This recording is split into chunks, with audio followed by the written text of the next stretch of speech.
आहे गुरु जी आहे गुरु तू समराथ वड्डा तू समराथ बड़ा मेरी माता थोड़ी राम मेरी मत थोड़ी राम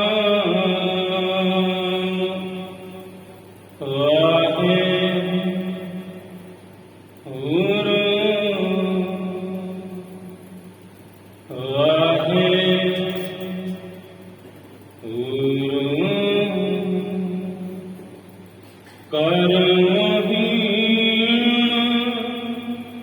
तन कर बेनंती कद नानक आवारी कद नानक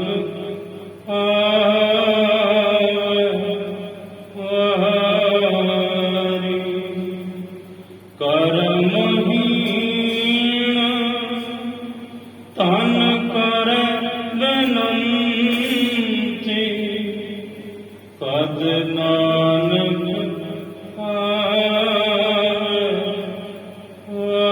आवारी कद नानक आवारी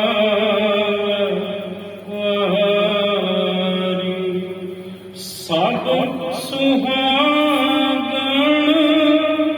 मान है रलियां सब सुहागण मान है रलियां इक देवो रात मुरारी इक देवो रात मुरारी करमहीन तन कर बेनंती कद नानक आवारी कद नानक आवारी वाहेगुरु जियो सुखा गुर सेविए अहनिस सहज सुपाए दर्शन परस गुरु के जन मरण दुख जाए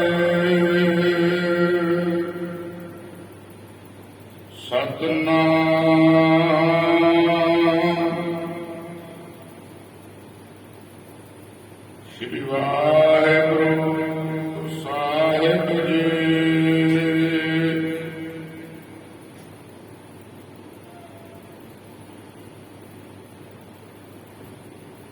पंचो इंद्रिय बस कर रखे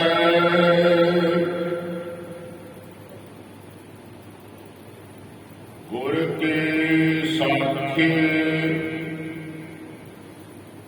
रखे जीत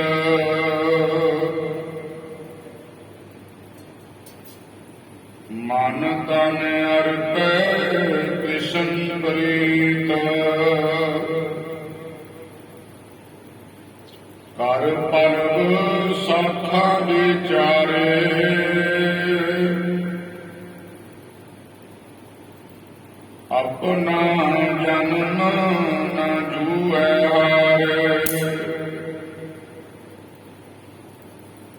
असुर नदी का बंदे मूल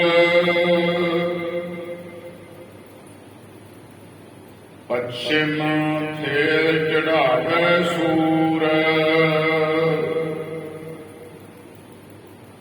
असुर नदी का बंदे मूल पश्चिम फेर चढ़ावे सूर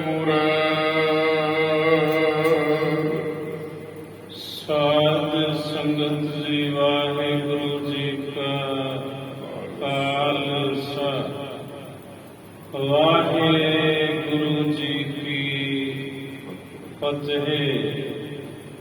भगत बेड़ी जी राम कली राग ਦੇ ਅੰਦਰ ਇਹ ਪਾਵਨ ਸ਼ਬਦ ਵਿੱਚ ਇਹ ਸਮਝਾਉਂਦੇ ਨੇ ਵਿਚਾਰ ਕਿ ਭਾਵੇਂ ਜੋਗ ਮਤ ਹੈ, ਭਾਵੇਂ ਹੋਰ ਬੜੇ ਸਾਧਨ ਨੇ, ਮਨ ਹਠ ਹੈ, ਪਰ ਜਦੋਂ ਤੱਕ ਜੀਵ ਦੇ ਮਨ ਵਿੱਚ ਪ੍ਰਭੂ ਪ੍ਰਾਪਤੀ, ਪ੍ਰਭੂ ਮਿਲਾਪ ਦੀ ਤਾਂਘ ਉਤਪੰਨ ਨਹੀਂ ਹੁੰਦੀ, ਉਦੋਂ ਤੱਕ ਉਹਦੇ ਤਮਾਮ ਕੀਤੇ ਸਾਧਨ ਫਲੀਭੂਤ ਨਹੀਂ ਹੁੰਦੇ। ਤਾਂ ਤੇ ਪ੍ਰਭੂ ਦੀ ਪ੍ਰਾਪਤੀ, ਪ੍ਰਭੂ ਦਾ ਮਿਲਾਪ, ਅੰਦਰ ਜਿਹੜਾ ਪ੍ਰੇਮ ਹੈ ਮਨ ਦਾ, ਉਹਦੇ ਦੁਆਰਾ ਹੀ ਹੁੰਦਾ ਹੈ। ਭਾਵੇਂ ਜੋਗੀ ਜਨ ਪ੍ਰਾਣਾਯਾਮ ਦੀ ਕਿਰਿਆ ਕਰਦੇ ਨੇ, ਪਰ ਇਹ ਜਿਹੜੀ ਕਿਰਿਆ ਹੈ ਜੋਗ ਮਤ ਦੀ, ਇਹ ਵੀ ਪ੍ਰਭੂ ਪ੍ਰਾਪਤੀ ਨਹੀਂ ਕਰਵਾਉਂਦੀ ਉਦੋਂ ਤੱਕ ਜਦੋਂ ਤੱਕ ਜੋਗੀ ਦੇ ਮਨ ਦੇ ਅੰਦਰ ਉਸ ਅਕਾਲ ਪੁਰਖ ਵਾਹਿਗੁਰੂ ਜੀ ਪ੍ਰਤੀ ਪ੍ਰੇਮ ਨਹੀਂ। ਯੋਗ ਦੀਆਂ ਅਨੇਕਾਂ ਕਿਰਿਆਵਾਂ ਨੇ, ਪ੍ਰਾਣਾਯਾਮ ਹੈ, ਜੋਗੀ ਜਨ ਈੜਾ ਤੇ ਪਿੰਗਲਾ ਜਿਹੜੀਆਂ ਦੋ ਨਾੜੀਆਂ ਜੇ, ਇੱਕ ਖੱਬੀ ਸੁਰ ਨੱਕ ਦੀ ਖੱਬੀ ਨਾਸਿਕਾ, ਉਹਦੇ ਨਾਲ ਜੋਗੀ ਜਨ ਸਵਾਸ ਅੰਦਰ ਵੱਲ ਖਿੱਚਦੇ ਨੇ। ਤੇ ਜਿਹੜੀ ਪਿੰਗਲਾ ਹੈ ਸੱਜੀ ਨਾਸਿਕਾ, ਇਹਦੇ ਨਾਲ ਜੋਗੀ ਜਨ ਆਪਣੇ ਖਿੱਚੇ ਹੋਏ ਸਵਾਸ ਜੋ ਅੰਦਰ ਖਿੱਚੇ ਸਾਨੂੰ ਬਾਹਰ ਕੱਢਦੇ ਹਨ। ਔਰ ਇੱਕ ਨਾੜੀ ਹੈ ਸੁਖਮਨਾ, ਜਿੱਥੇ ਜੋਗੀ ਜਨ ਆਪਣਾ ਧਿਆਨ ਟਿਕਾਉਂਦੇ ਹਨ, ਪਰ ਜਿਸ ਦੇ ਅੰਦਰ ਪ੍ਰਭੂ ਦਾ ਪ੍ਰੇਮ ਹੈ ਤੇ ਜਿਹਨੂੰ ਪ੍ਰਭੂ ਦਾ ਮਿਲਾਪ ਹੋ ਗਿਆ, ਉਹਦੇ ਲਈ ਫਿਰ ਇਹ ਸਾਰੇ ਸਾਧਨ ਫਿੱਕੇ ਪੈ ਜਾਂਦੇ ਨੇ। ਇਹ ਭਾਵ ਭਗਤ ਬੇੜੀ ਜੀ ਦਰਸਾ ਰਹੇ ਨੇ। ਇਸ ਸ਼ਬਦ ਦੇ ਅੰਦਰ ਆਓ, ਅਗਲੀਆਂ ਪੰਕਤੀਆਂ ਵਿੱਚ ਭਗਤ ਜੀ ਕੀ ਸਮਝਾਉਂਦੇ ਹਨ, ਸ਼ਰਵਣ ਕਰੀਏ ਜੀ। असुर नदी का बंदे मूल ਅਸੁਰ ਇੱਕ ਸੁਰ ਹੁੰਦਾ ਹੈ ਦੇਵ ਤੇ, ਅਸੁਰ ਕਹੀਏ ਦੈਂਤ, ਸੁਰ ਕਹੀਏ ਸ਼ੁਭ ਗੁਣ, ਤੇ ਅਸੁਰ ਕਹੀਏ ਅਸ਼ੁਭ ਗੁਣ। ਅਸੁਰ ਤੋਂ ਭਾਵ ਹੈ ਇੱਥੇ ਵਿਕਾਰ। ਭਗਤ ਬੇੜੀ ਜੀ ਕਹਿੰਦੇ ਜਦੋਂ ਇਸ ਅਵਸਥਾ ਵਿੱਚ ਪ੍ਰਭੂ ਮਿਲਾਪ ਜਦੋਂ ਜੀਵ ਨੂੰ ਹੁੰਦਾ ਹੈ, ਤਾਂ ਫਿਰ ਪ੍ਰਭੂ ਦੇ ਚਰਨਾਂ ਵਿੱਚ ਜੀਵ ਐਸਾ ਲੀਨ ਹੁੰਦਾ ਹੈ ਕਿ ਉੱਥੇ ਵਿਕਾਰਾਂ ਦੇ ਫੁਰਨੇ ਨਹੀਂ ਆਉਂਦੇ। ਜਿਹੜੀ ਵਿਕਾਰਾਂ ਦੀ ਨਦੀ ਹੈ ਉਸ ਨੂੰ ਬੰਨ ਪਾ ਕੇ ਰੱਖਦਾ ਹੈ, ਉਹ ਆਪਣੇ ਮਨ ਨੂੰ ਵਿਕਾਰਾਂ ਵੱਲ ਸਚਤ ਨਹੀਂ ਹੋਣ ਦਿੰਦਾ।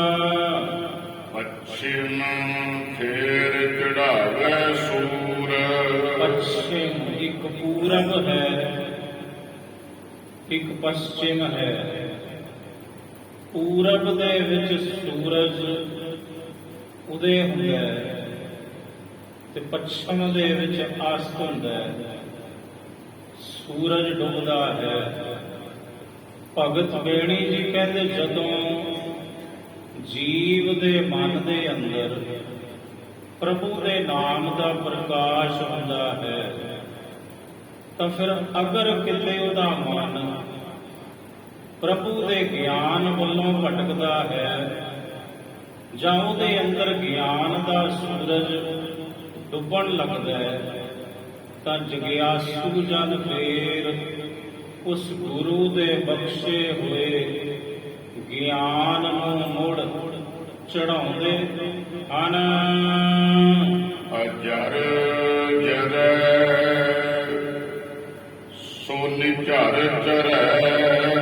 ਅਜਰ ਇੱਕ ਅਜਰ ਦਾ ਭਾਵ ਹੈ ਜਿਹੜੀ ਵਸਤੂ ਜਰੀ ਨਾ ਜਾ ਸਕੇ ਉਹਨੂੰ ਜਰ ਲੈਣਾ।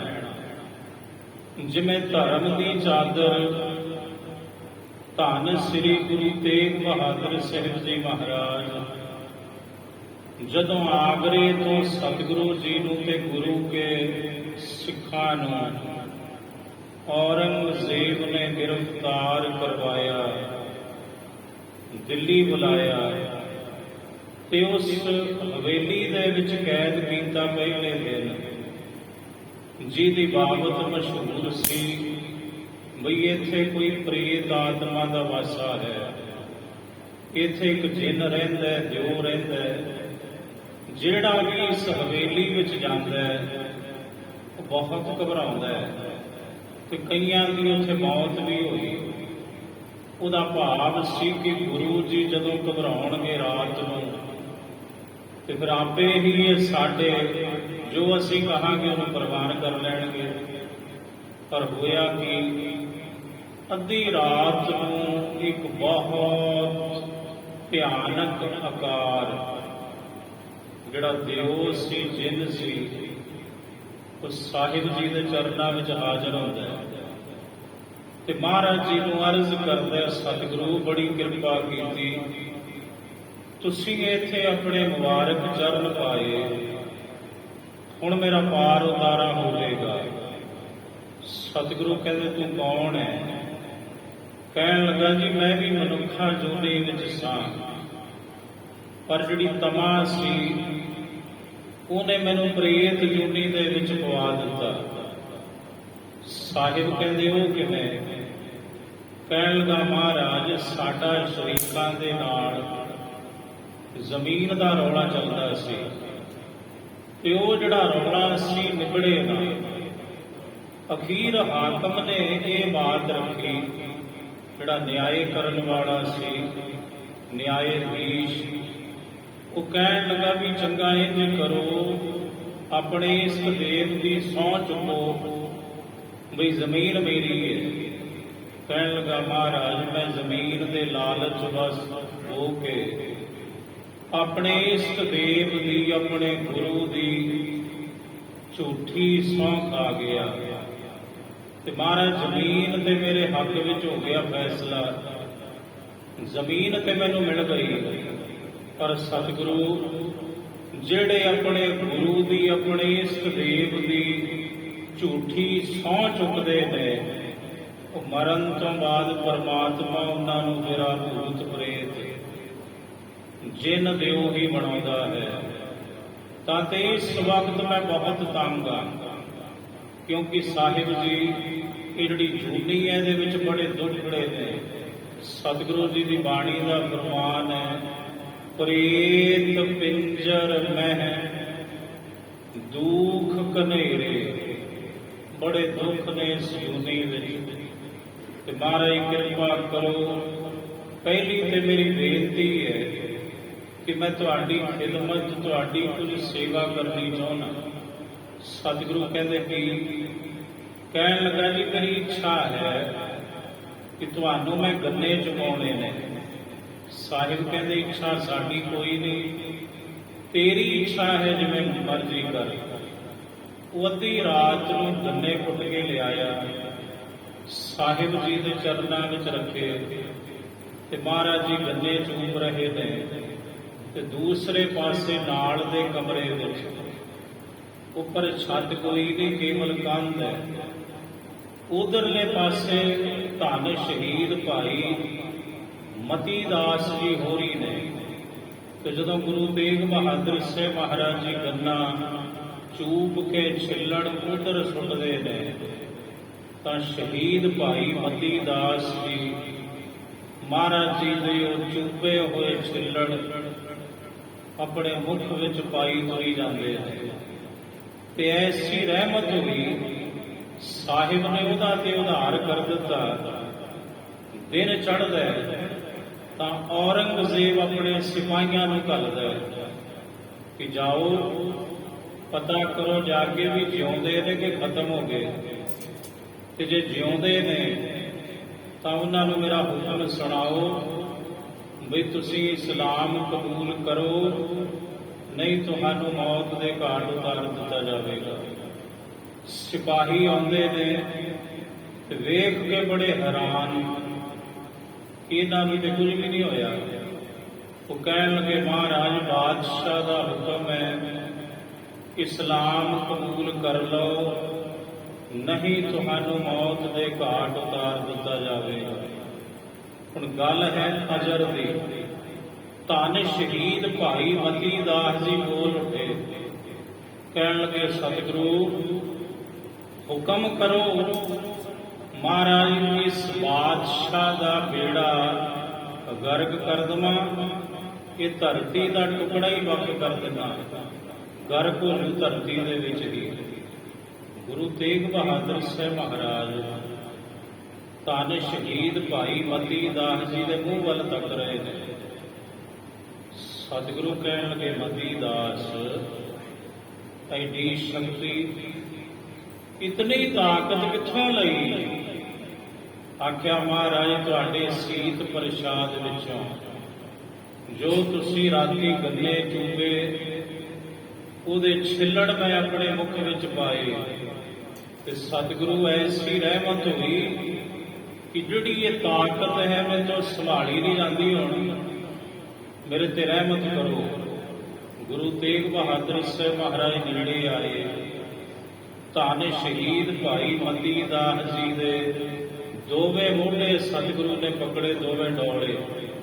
ਤੇ ਮਹਾਰਾਜ ਜੀ ਨੇ ਜਦੋਂ ਉਹਦੀਆਂ ਬਾਹਾਂ ਘੁੱਟੀਆਂ ਧੰਨ ਸ਼ਹੀਦ ਭਾਈ ਮਤੀ ਦਾਸ ਜੀ ਦੀਆਂ, ਤਾਂ ਜਿਤਨੀ ਤਾਕਤ ਸੀ ਸਾਰੀ ਸਾਹਿਬ ਨੇ ਜਜ਼ਬ ਕਰ ਲਈ ਆਪਣੇ ਵਿੱਚ। ਹੁਣ ਭਾਈ ਮਤੀ ਦਾਸ ਜੀ ਬੜੇ ਹੈਰਾਨ ਕਿ ਉਹ ਤਾਕਤ ਹੁਣ ਨਹੀਂ ਜਿਹੜੀ ਛਿਨ ਪਹਿਲਾਂ ਸੀ। ਆਖਿਆ ਮਹਾਰਾਜ ਇਹ ਕੀ? ਸਤਿਗੁਰੂ ਕਹਿੰਦੇ ਜਿਸ ਗੁਰੂ ਦੇ ਸੀਤ ਪ੍ਰਸ਼ਾਦ ਵਿੱਚੋਂ ਤੇਰੇ ਅੰਦਰ ਐਡੀ ਤਾਕਤ ਆ ਗਈ ਕਿ ਤੂੰ ਧਰਤੀ ਦਾ ਟੁਕੜਾ ਵੀ ਵੱਖ ਕਰਨ ਦੀ ਸਮਰੱਥਾ ਰੱਖਦਾ ਹੈ, ਕਿ ਉਸ ਗੁਰੂ ਦੇ ਵਿੱਚ ਤਾਕਤ ਨਹੀਂ ਇਹ ਸਭ ਕੁਝ ਕਰਨ ਦੀ। ਆਖਿਆ ਮਹਾਰਾਜ ਬਖਸ਼ੋ। ਉੱਥੇ ਗੁਰੂ ਤੇਗ ਬਹਾਦਰ ਸਾਹਿਬ ਮਹਾਰਾਜ ਜੀ ਨੇ ਇਹ ਪਾਵਨ ਉਪਦੇਸ਼ ਬਖਸ਼ਿਆ ਕਿ ਸਿੱਖੋ, ਜੋ ਰਹਿਮਤ ਤੁਹਾਡੇ ਤੇ ਹੋਵੇ, ਜੋ ਸ਼ਕਤੀ ਤੁਹਾਨੂੰ ਗੁਰੂ ਪਰਮੇਸ਼ਰ ਬਖਸ਼ਣ, ਉਹਨੂੰ ਜਰਨਾ ਸਿੱਖੋ। ਜਦੋਂ ਤੁਸੀਂ ਉਸ ਤਾਕਤ ਨੂੰ ਜਰੋਗੇ ਤਾਂ ਤੁਹਾਡੇ ਅੰਦਰ ਫਿਰ ਨਾਮ ਦੇ ਚਸ਼ਮੇ ਫੁੱਟਣਗੇ। ਇਹੀ ਖੁਲਾਸਾ ਭਗਤ ਬੇੜੀ ਜੀ ਕਰਦੇ ਹਨ। ਅਜਰ ਅਜਰ ਜਰੈ ਸੋ ਨਿਝਰ ਚਰੈ। ਜਿਹੜਾ ਅਜ਼ਰ ਨਾ ਜਰਨ ਵਾਲੀ ਤਾਕਤ ਨੂੰ ਜਰ ਲੈਂਦਾ, ਸੋ ਨਿਝਰ ਚਰੈ, ਉਹਦੇ ਅੰਦਰ ਇੱਕ ਰਸ ਨਾਮ ਦੇ ਚਸ਼ਮੇ ਨਿਝਰ ਝਰੈ। ਫੁੱਟਦੇ ਹਨ। ਜਗਨਨਾਥ ਸਿਉ ਗੋਸ਼ਟ ਕਰੈ। ਫਿਰ ਉਹ ਜਿਹੜਾ ਗੁਰਮੁਖ ਹੈ, ਸੰਤ ਭਗਤ ਹੈ, ਅੱਠੇ ਪਹਿਰ, ਜਗਨਨਾਥ ਜਗਤ ਦੇ ਮਾਲਕ ਵਾਹਿਗੁਰੂ ਜੀ ਦੇ ਨਾਲ ਹੀ ਦੋਸਤੀ ਵਿਚਾਰਾਂ ਗੱਲਾਂ ਕਰਦਾ ਹੈ ਅੰਤਰ ਆਤਮੇ।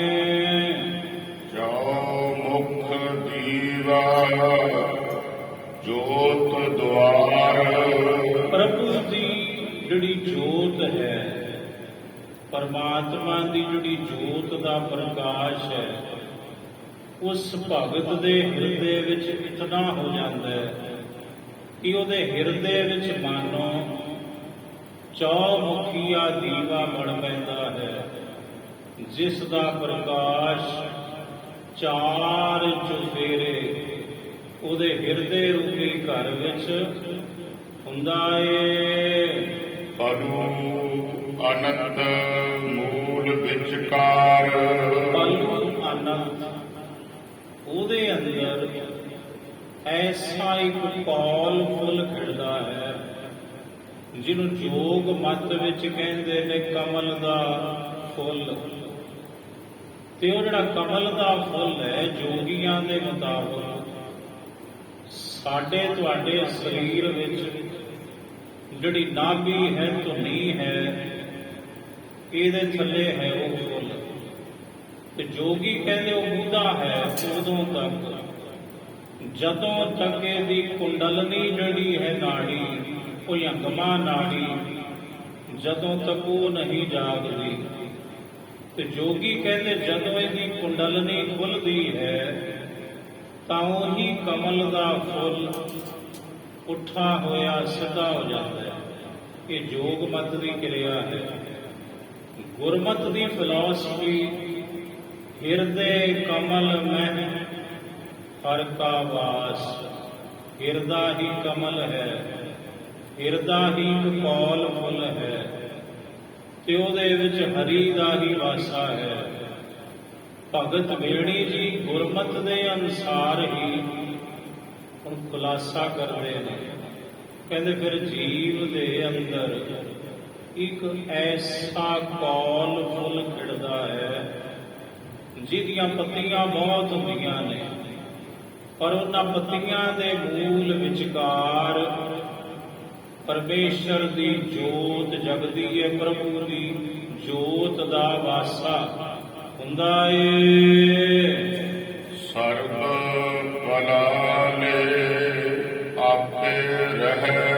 ਸਰਬ ਕਲਾ, ਸਾਰੀਆਂ ਸ਼ਕਤੀਆਂ ਦਾ ਜੋ ਮਾਲਕ ਹੈ ਪਰਮਾਤਮਾ, ਫਿਰ ਉਹ ਆਪ ਹੀ ਜੀਵ ਦੇ ਹਿਰਦੇ ਵਿੱਚ ਆ ਕੇ ਰਹੇ, ਟਿਕਦਾ ਹੈ। ਮਨ ਮਾਣਕ ਰਤਨਾ ਮਹਿ ਗੁਹੈ।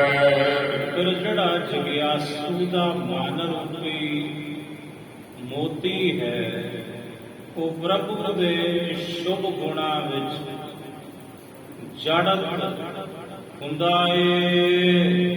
ਮਸਤਕ ਪਦਮ ਦੁਆਲੇ ਮਣੀ। ਫਿਰ ਉਸ ਸੰਤ ਭਗਤ ਦਾ ਜਿਹੜਾ ਮਸਤਕ ਹੁੰਦਾ ਹੈ ਨਾ, ਉਹਦੇ ਮਸਤਕ ਦੇ ਉੱਪਰ ਵੀ ਉਹ ਕੌਲ ਦਾ ਫੁੱਲ ਖਿੜਦਾ ਹੈ।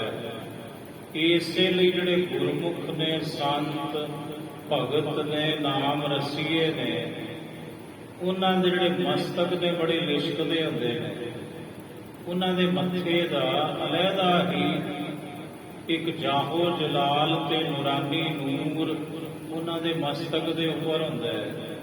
ਸੰਸਾਰੀ ਦਾ ਜਿਹੜਾ ਮਸਤਕ ਹੈ ਉਹਦੇ ਤਿਉੜੀਆਂ ਪਈਆਂ ਹੁੰਦੀਆਂ, ਪਰ ਜਿਹੜੇ ਗੁਰਮੁਖ ਜਨ ਨੇ ਉਹਨਾਂ ਦੇ ਤੇ ਮੱਥੇ ਵੀ ਕਮਲ ਦੇ ਫੁੱਲ ਵਾਂਗ ਖਿੜਦੇ ਹਨ। ਇਹਨੂੰ ਕਹਿੰਦੇ ਨੇ ਮਸਤਕ ਪਦਮ ਦੁਆਲੇ।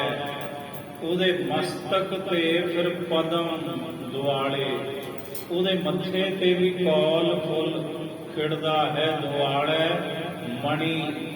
ਤੇ ਫਿਰ ਜਿਹੜੀਆਂ ਉਸ ਕਮਲ ਫੁੱਲ ਦੀਆਂ ਪੱਤੀਆਂ ਹੁੰਦੀਆਂ ਨੇ, ਉਹ ਚ ਮਾਨੋ ਹੀਰੇ ਜੜਤ ਹੁੰਦੇ ਨੇ, ਭਾਵ ਹੀਰਾ ਚਮਕਦਾ, ਤਾਂ ਤੇ ਜਿਹੜੇ ਨੂਰਾਨੀ ਚਿਹਰੇ ਨੇ ਉਹ ਹੀਰਿਆਂ ਵਾਂਗ ਫਿਰ ਲਿਸ਼ਕਦੇ ਹਨ। ਮਾਹੇ ਨਿਰੰਜਨ ਤ੍ਰਿਭਵਨ ਧਣੀ। ਮਾਹੇ ਕਿਉਂਕਿ ਉਹਨਾਂ ਦੇ ਅੰਦਰ ਤਿੰਨਾਂ ਭਵਨਾਂ ਦਾ ਜਿਹੜਾ ਮਾਲਕ ਹੈ ਪਰਮਾਤਮਾ, ਉਹ ਪ੍ਰਗਟ ਹੋ ਜਾਂਦੇ, ਉਹਦੀ ਜੋਤ ਸਾਖਿਆਤ ਹੋ ਜਾਂਦੀ ਹੈ। ਜਿਵੇਂ ਗੁਰੂ ਅੰਗਦ ਦੇਵ ਸਾਹਿਬ ਜੀ ਨੂੰ ਗੁਰੂ ਨਾਨਕ ਸਾਹਿਬ ਨੇ ਆਪਣਾ ਤਖਤ ਬਖਸ਼ਿਆ ਤੇ ਨਾਲ ਦੀ ਨਾਲ ਹੀ ਹੁਕਮ ਕੀਤਾ, ਬਚਨ ਕੀਤੇ, ਗੁਰੂ ਅੰਗਦ ਸਾਹਿਬ ਹੁਣ ਤੁਸੀਂ ਕਰਤਾਰਪੁਰ ਨੂੰ ਛੱਡੋ ਤੇ ਖਡੂਰ ਦੇ ਵਿੱਚ ਜਾ ਕੇ ਟਿਕੋ। ਗੁਰੂ ਅੰਗਦ ਸਾਹਿਬ ਜੀ ਜਾਣਾ ਨਹੀਂ ਚਾਹੁੰਦੇ ਕਿਉਂਕਿ ਗੁਰੂ ਤੋਂ ਵਿਛੜਨਾ ਨਹੀਂ ਚਾਹੁੰਦੇ, ਪਰ ਗੁਰੂ ਦਾ ਹੁਕਮ ਹੈ, ਆਖਿਆ ਸਤ ਬਚਨ ਮਹਾਰਾਜ। ਤੇ ਜਾ ਕੇ ਮਾਈ ਭਿਰਾਈ ਜੀ ਜੋ ਗੁਰੂ ਅੰਗਦ ਸਾਹਿਬ ਜੀ ਦੇ ਰਿਸ਼ਤੇ ਵਜੋਂ ਭੂਆ ਜੀ ਲੱਗਦੇ ਨੇ, ਉਹਨਾਂ ਦੇ ਘਰੇ ਚੁਬਾਰੇ ਵਿੱਚ ਗੁਰੂ ਅੰਗਦ ਸਾਹਿਬ ਮਹਾਰਾਜ ਸੁਭਾਈਮਾਨ ਹੋ ਗਏ ਤੇ ਕਹਿਣ ਲੱਗੇ, ਮਾਈ ਭਿਰਾਈ ਜੀ ਕਿਸੇ ਨੂੰ ਦੱਸਣਾ ਨਹੀਂ ਬਈ ਅਸੀਂ ਇੱਥੇ ਹਾਂ। ਆਖਿਆ ਸਤ ਬਚਨ ਜੀ। ਹੁਣ ਇੱਧਰ ਜਦੋਂ ਗੁਰੂ ਨਾਨਕ ਸਾਹਿਬ ਸੱਚਖੰਡ ਗਮਨ ਕਰ ਗਏ, ਬਹੁਤ ਸਮਾਂ ਬੀਤ ਗਿਆ ਤਾਂ ਸੰਗਤਾਂ ਬੇਵਲ ਹੋਈਆਂ ਗੁਰੂ ਦੇ ਦਰਸ਼ਨਾਂ ਵੱਲੋਂ। ਸੰਗਤ ਬਾਬਾ ਬੁੱਢਾ ਸਾਹਿਬ ਜੀ ਕੋਲ ਗਈ, ਕਹਿਣ ਲੱਗੀ, ਬਾਬਾ ਜੀ ਗੁਰੂ ਦੇ ਦਰਸ਼ਨਾਂ ਤੋਂ ਬਿਨਾਂ ਸਾਡਾ ਨਹੀਂ ਹੋ ਸਕਦਾ, ਚਲੋ ਤੁਸੀਂ ਕਿਰਪਾ ਕਰੋ। ਗੁਰੂ ਅੰਗਦ ਸਾਹਿਬ ਜੀ ਦੇ ਅੰਦਰ ਗੁਰੂ ਨਾਨਕ ਸਾਹਿਬ ਨੇ ਆਪਣੀ ਜੋਤ ਟਿਕਾਈ, ਤਖਤ ਬਖਸ਼ਿਆ, ਤੁਸੀਂ ਸਾਨੂੰ ਗੁਰੂ ਅੰਗਦ ਸਾਹਿਬ ਦੇ ਚਰਨਾਂ ਵਿੱਚ ਲੈ ਚਲੋ ਖਡੂਰ ਸਾਹਿਬ। ਬਾਬਾ ਬੁੱਢਾ ਸਾਹਿਬ ਜੀ ਕਹਿੰਦੇ ਚਲੋ। ਜਦੋਂ ਖਡੂਰ ਸਾਹਿਬ ਦੀ ਧਰਤੀ ਤੇ ਪਹੁੰਚਦੇ ਨੇ, ਬਾਬਾ ਬੁੱਢਾ ਸਾਹਿਬ ਤੇ ਸਿੱਖ ਸੰਗਤਾਂ ਤਾਂ ਮਾਤਾ ਭਿਰਾਈ ਜੀ ਦੇ ਘਰੇ ਪਹੁੰਚ ਗਏ। ਮਾਤਾ ਭਿਰਾਈ ਜੀ ਦਾ ਜਿਹੜਾ ਮਸਤਕ ਹੈ ਹੀਰੇ ਵਾਂਗ ਚਮਕਦਾ ਹੈ। ਤੇ ਪੁੱਛਿਆ, ਮਾਤਾ ਜੀ ਗੁਰੂ ਅੰਗਦ ਸਾਹਿਬ ਕਿੱਥੇ ਨੇ? ਭਿਰਾਈ ਜੀ। ਤੇ ਮਾਤਾ ਭਿਰਾਈ ਜੀ ਖਾਮੋਸ਼ ਹੋ ਗਏ, ਚੁੱਪ ਕਰ ਗਏ। ਸੰਗਤਾਂ ਕਹਿੰਦੀਆਂ, ਬਾਬਾ ਜੀ ਇਹ ਤੇ ਉੱਤਰੇ ਕੋਈ ਨਹੀਂ ਦਿੰਦੇ। ਭਿਰਾਈ ਜੀ ਸਤਿਗੁਰੂ ਦੇ ਸਿੱਖ ਬਾਬਾ ਬੁੱਢਾ ਸਾਹਿਬ ਕਹਿਣ ਲੱਗੇ, ਉੱਤਰ ਮਿਲ ਗਿਆ। ਸਿੱਖ ਕਹਿੰਦੇ ਜੀ ਕਿਵੇਂ? ਤੇ ਬੋਲੇ ਕੋਈ ਨਹੀਂ। ਬਾਬਾ ਬੁੱਢਾ ਸਾਹਿਬ ਕਹਿੰਦੇ, ਸਿੱਖੋ ਸੁਣੋ, ਜਿਸ ਹਿਰਦੇ ਵਿੱਚ ਗੁਰੂ ਦੇ ਸ਼ਬਦ ਦਾ ਪ੍ਰਕਾਸ਼ ਹੋ ਜਾਂਦਾ ਹੈ ਉਹ ਮਸਤਕ ਦਗ ਦਗ ਕਰਦਾ ਹੈ, ਤੇ ਜਿਸ ਘਰ ਦੇ ਵਿੱਚ ਗੁਰੂ ਦਾ ਵਾਸਾ ਹੋਵੇ ਉਸ ਘਰ ਦੇ ਵਿੱਚ ਵੀ ਖੇੜਾ ਹੁੰਦਾ ਹੈ। ਤੁਸੀਂ ਵੇਖਿਆ ਨਹੀਂ? ਭਿਰਾਈ ਜੀ ਦਾ ਚਿਹਰਾ ਵੇਖੋ ਕਿਵੇਂ ਦਗ ਦਗ ਕਰਦਾ ਹੈ। ਇਹਦਾ ਭਾਵ ਗੁਰੂ ਇੱਥੇ ਹੀ ਨੇ। ਤੇ ਫਿਰ ਗੁਰੂ ਅੰਗਦ ਸਾਹਿਬ ਮਹਾਰਾਜ ਜੀ ਨੂੰ ਧੰਨ ਬਾਬਾ ਬੁੱਢਾ ਸਾਹਿਬ ਜੀ ਨੇ ਬੇਨਤੀ ਕੀਤੀ, ਸਤਿਗੁਰੂ ਹੁਣ ਆਪ ਜੀ ਸਿੱਖ ਸੰਗਤਾਂ ਨੂੰ ਆਪਣਾ ਪਾਵਨ ਉਪਦੇਸ਼ ਬਖਸ਼ੋ। ਸੰਗਤ ਤੁਹਾਡੇ ਦਰਸ਼ਨਾਂ ਤੋਂ ਬਿਨਾਂ ਬੜੀ ਬੇਵਲ ਹੈ। ਫਿਰ ਸਾਹਿਬ ਜੀ ਚੁਬਾਰੇ ਤੋਂ ਥੱਲੇ ਆਏ, ਆਪਣੇ ਤਖਤ ਤੇ ਵਿਰਾਜਮਾਨ ਹੋਏ ਤੇ ਤਖਤ ਤੇ ਬਹਿੰਦਿਆਂ, ਗੱਦੀ ਤੇ ਬਹਿੰਦਿਆਂ ਗੁਰੂ ਅੰਗਦ ਸਾਹਿਬ ਜੀ ਨੇ ਸ਼ਲੋਕ ਉਚਾਰਨ ਕੀਤਾ। ਸ਼ਲੋਕ ਮਹੱਲਾ ਦੂਜਾ। ਜਿਸ ਪਿਆਰੇ ਸਿਉ ਨੇਹੋ, ਜਿਸ ਪਿਆਰੇ ਸਿਉ ਨੇਹੋ, ਜਿਸ ਪਿਆਰੇ ਸਿਉ ਨੇਹੋ, ਜਿਸ ਪਿਆਰੇ ਸਿਉ ਨੇਹੋ, ਤਿਸ ਆਗੈ ਮਰ ਚੱਲੀਏ, ਤਿਸ ਆਗੈ ਮਰ ਚੱਲੀਏ। ਤ੍ਰਿਗ ਜੀਵਨ ਸੰਸਾਰ, ਤ੍ਰਿਗ ਜੀਵਨ ਸੰਸਾਰ, ਤਾਕੈ ਪਾਛੈ ਜੀਵਨ, ਤਾਕੈ ਪਾਛੈ ਜੀਵਨ। ਇਹ ਪਹਿਲਾ ਸ਼ਲੋਕ ਗੁਰਤਾ ਗੱਦੀ ਤੇ ਸੁਭਾਏਮਾਨ ਹੋ ਕੇ ਗੁਰੂ ਅੰਗਦ ਸਾਹਿਬ ਜੀ ਮਹਾਰਾਜ ਜੀ ਨੇ ਬਖਸ਼ਿਆ। ਭਗਤ ਬੇੜੀ ਜੀ ਉਹੀ ਖੁਲਾਸਾ ਕਰ ਰਹੇ ਨੇ। ਕਹਿੰਦੇ ਜਿਸ ਹਿਰਦੇ ਵਿੱਚ ਪ੍ਰਭੂ ਦੀ ਜੋਤ ਸਾਖਿਆਤ ਹੋ ਜਾਂਦੀ ਹੈ, ਜਿਸ ਹਿਰਦੇ ਵਿੱਚ ਪਰਮੇਸ਼ਰ ਪ੍ਰਗਟ ਹੋ ਜਾਂਦੇ ਨੇ, ਮਸਤਕ ਪਦਮ ਦੁਆਲੇ ਮਣੀ ਮਾਹੇ ਨਿਰੰਜਨ ਤ੍ਰਿਭਵਨ ਧਣੀ। ਕਿਉਂਕਿ ਉਸ ਹਿਰਦੇ ਵਿੱਚ ਤਿੰਨਾਂ ਭਵਨਾਂ ਦਾ ਮਾਲਕ ਪਰਮਾਤਮਾ ਪ੍ਰਗਟ ਹੁੰਦਾ ਏ। ਪੰਜ ਸ਼ਬਦ ਨਿਰਮਾਇ ਗਾਜੇ। ਫਿਰ ਜਿਹੜੇ ਪੰਜ ਸ਼ਬਦ ਨੇ ਪਵਿੱਤਰ, ਉਸ ਜਗਿਆਸੂ ਦੇ ਹਿਰਦੇ ਵਿੱਚ ਅਨਹਦ ਸ਼ਬਦ ਦੇ ਵਾਜੇ ਵੱਜਦੇ ਹਨ। ਢੋਲਕੇ ਚਵਰ ਸੰਖ ਧਨ ਗਾਜੇ। ਫਿਰ ਉਸ ਭਗਤ ਦੇ, ਸੰਤ ਦੇ ਸੀਸ ਦੇ ਉੱਪਰ ਚਵਰ ਢੁਲਦਾ ਹੈ ਤੇ ਬੜੇ ਸੰਖ ਇਤਿਆਦਿਕ ਉਹਦੇ ਹਿਰਦੇ ਰੂਪੀ ਘਰ ਵਿੱਚ ਵੱਜਦੇ ਨੇ। ਉਹਦਾ ਜਿਹੜਾ ਮਨ ਹੈ ਸ਼ਹਿਨਸ਼ਾਹਾਂ ਦਾ ਸ਼ਹਿਨਸ਼ਾਹ ਹੋ ਜਾਂਦਾ ਹੈ। ਇਹ ਨੇ ਚੌਰ ਢੁਲਣੇ ਉਹਦੇ ਸਿਰ ਦੇ ਉੱਪਰ। ਫਿਰ ਕੁੱਲ ਦੁਨੀਆ ਵਿੱਚ ਉਸ ਭਗਤ ਦੀ ਜੈ ਜੈਕਾਰ ਹੁੰਦੀ ਹੈ। ਜਦੋਂ ਭਗਤ ਦੀ ਜੈ ਜੈਕਾਰ ਕੁੱਲ ਦੁਨੀਆ ਵਿੱਚ ਹੋਣ ਲੱਗ ਜਵੇ ਤਾਂ ਸਮਝੋ ਪਰਮਾਤਮਾ ਦੀ ਰਹਿਮਤ ਦਾ ਚਵਰ ਉਹਦੇ ਸਿਰ ਦੇ ਉੱਪਰ ਢੋਲਣ ਲੱਗ ਗਿਆ। ਦਾਨ ਮਨ ਦੈਤੋ ਗੁਰਮੁਖ ਗਿਆਨ। ਗੁਰਮੁਖ ਮੁਖੀ ਗੁਰੂ ਦੇ ਗਿਆਨ ਸਦਕਾ ਫਿਰ ਉਹ ਭਗਤ, ਉਹ ਸੰਤ ਆਪਣੇ ਅੰਦਰੋਂ ਦਲ ਮਲ ਦੈਂਦਾ। ਜਿਹੜੇ ਪੰਜੇ ਦੈਂਤ ਨੇ ਇਹਨਾਂ ਨੂੰ ਦਲ ਮਲ ਦਿੰਦਾ ਹੈ, ਭਾਵ ਪੰਜਾਂ ਵਿਕਾਰਾਂ ਦਾ। ਉਹਦੇ ਅੰਦਰੋਂ ਫਿਰ ਅਭਾਵ ਹੁੰਦਾ ਏ। ਬੇੜੀ ਜਾਚੈ ਤੇਰਾ ਨਾਮ।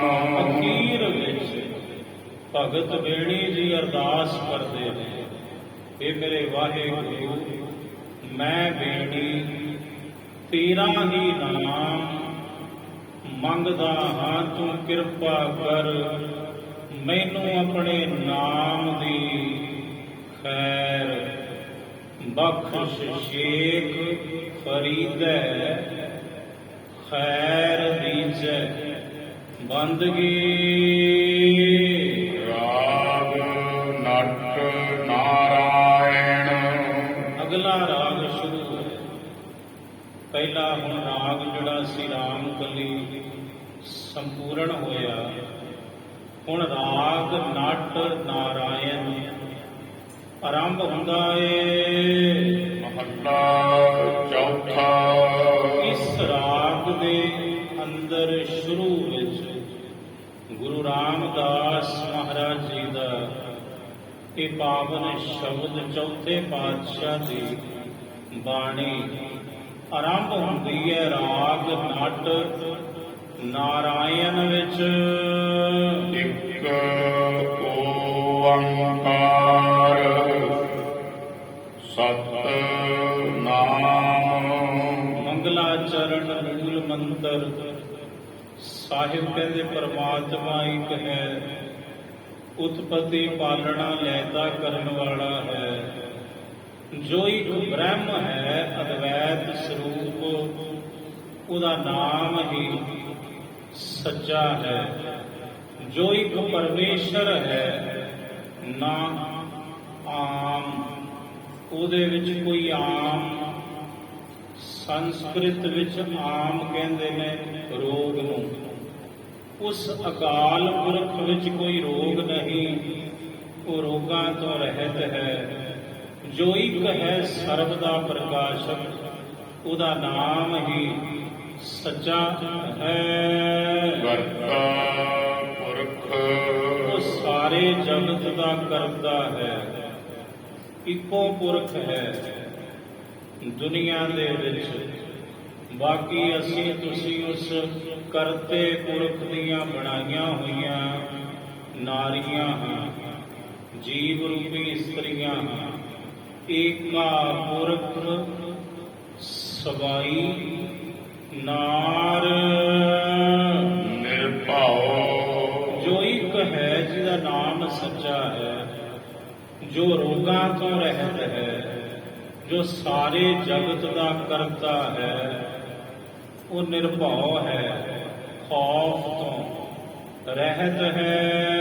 ਨਿਰਵੈਰ ਉਹਦਾ ਕਿਸੇ ਨਾਲ ਕੋਈ ਵੈਰ ਨਹੀਂ। ਅਕਾਲ ਮੂਰਤ ਉਹਦੀ ਹਸਤੀ, ਉਹਦਾ ਵਜੂਦ ਕਾਲ ਤੋਂ ਰਹਿਤ ਹੈ। ਅਜੂਨੀ ਉਹ ਅਜੂਨੀ ਹੈ, ਜੂਨਾ ਤੋਂ ਰਹਿਤ ਹੈ। ਉਹਨੇ 84 ਲੱਖ ਜੂਨਾ ਬਣਾਈਆਂ, ਪਰ ਖੁਦ ਵਾਹਿਗੁਰੂ ਜੀ ਜੂਨਾ ਤੋਂ ਰਹਿਤ ਹਨ। ਸੈਭੰ ਆਪਣੇ ਆਪ ਤੋਂ ਪ੍ਰਕਾਸ਼ਮਾਨ ਹੈ, ਸੁਤੇ ਸਿੱਧ ਵਾਹਿਗੁਰੂ ਜੀ। ਗੁਰ ਪ੍ਰਸਾਦ ਉਹ ਇੱਕ ਓੰਕਾਰ ਵਾਹਿਗੁਰੂ ਜੀ ਦੀ ਪ੍ਰਾਪਤੀ ਗੁਰੂ ਦੀ ਕਿਰਪਾ ਨਾਲ ਹੀ ਹੁੰਦੀ ਹੈ। ਮੇਰੇ ਮਨ ਜਪੋ ਅਹਨਿਸ ਨਾਮ ਹਰੇ। ਸਾਹਿਬ ਕਹਿੰਦੇ ਹੈ ਮੇਰੇ ਮਨਾ ਜਪਣਾ ਕਰ ਅਹਨਿਸ। ਅਹਨਿਸ ਦੋ ਸ਼ਬਦਾਂ ਦਾ ਸੁਮੇਲ ਹੈ, ਇਹਦਾ ਭਾਵ ਹੈ ਦਿਨ ਰਾਤ। ਗੁਰੂ ਰਾਮਦਾਸ ਜੀ ਕਹਿੰਦੇ ਹੈ ਮੇਰੇ ਮਨਾ ਤੂੰ ਦਿਨ ਰਾਤ ਹਰੀ ਪਰਮਾਤਮਾ ਦੇ ਨਾਮ ਨੂੰ ਜਪਣਾ ਕਰ।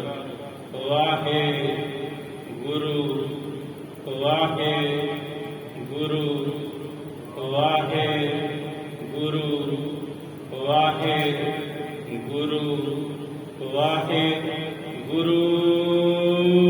ਕੋਟ ਕੋਟ ਦੁਖ ਬਹੁ ਕੀਨੇ। ਸਾਹਿਬ ਕਹਿੰਦੇ ਕਰੋੜਾਂ ਹੀ ਕਰੋੜਾਂ ਜਿਹੜੇ ਬੜੇ ਦੁੱਖ ਕੀਤੇ ਨੇ, ਦੋਸ਼ ਕੀਤੇ ਹਨ, ਸਭ ਪਰ ਹਰ ਪਾਸ ਧਰੇ। ਸਭ ਪਰ ਹਰ, ਉਹ ਸਾਰੇ ਹੀ ਪਰਮਾਤਮਾ ਨੇ ਪਾਸ ਧਰੇ। ਪਾਸ ਧਰੇ ਕਹਿੰਦੇ ਨੇ ਲਾਂਭੇ ਕਰ ਦਿੱਤੇ ਨੇ।